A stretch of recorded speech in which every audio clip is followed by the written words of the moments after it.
Salut, c'est Louis. Aujourd'hui, on voit le taux d'endettement. C'est parti. Alors, qu'est-ce que le taux d'endettement? Le taux d'endettement, c'est un pourcentage qui définit ton endettement personnel, tout simplement. Le Haut Conseil de stabilité financière a demandé aux banques de respecter le taux de 33% pour prêter.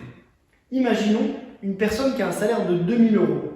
Il pourra s'endetter et avoir une mensualité de crédit de 660 euros par mois. Aujourd'hui, on va partir sur des chiffres différents car ils sont plus simples et on va voir comment ils se calculent. Ils prennent ta mensualité de crédit de 430 euros auquel ils divisent ton salaire de 2000 euros auquel ils pondèrent tes 500 euros de loyer sur 70%.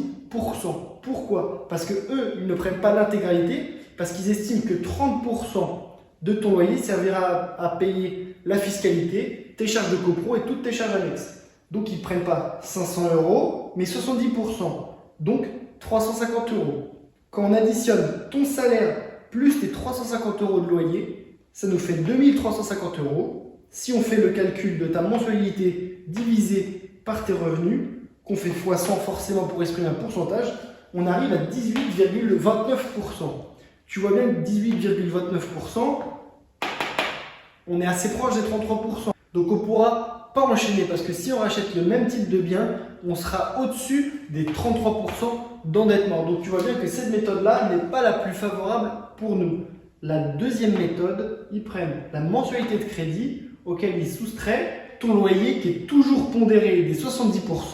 On revient sur nos 350 euros du même exemple qu'on soustrait directement là par contre à ta mensualité de crédit, ce qui nous fait une différence de 80 euros qu'on divise sur ton salaire toujours x 100 et on arrive à 4%.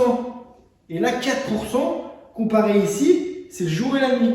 Donc tu comprends bien qu'un banquier qui calcule avec le différentiel, c'est beaucoup plus facile pour nous d'avoir des prêts, de se faire financer que s'il calcule en classique. Je t'ai fait une petite liste ici. Le Crédit Agricole, le Crédit Lyonnais, le LCL, le Crédit du Nord et le Crédit Mutuel sont des banques qui le pratiquent un peu plus facilement. Sache que toutes les banques le pratiquent, mais pas tous les banquiers. Donc cherche vraiment un partenaire, cherche un coéquipier, cherche un ami, cherche une vraie relation long terme avec ce banquier. Parce que tu vois bien qu'un banquier qui calcule avec la méthode classique, où on arrive à 18%, et un banquier qui calcule avec le calcul différentiel, où on arrive à 4%, et ben ça changera tout sur ta carrière.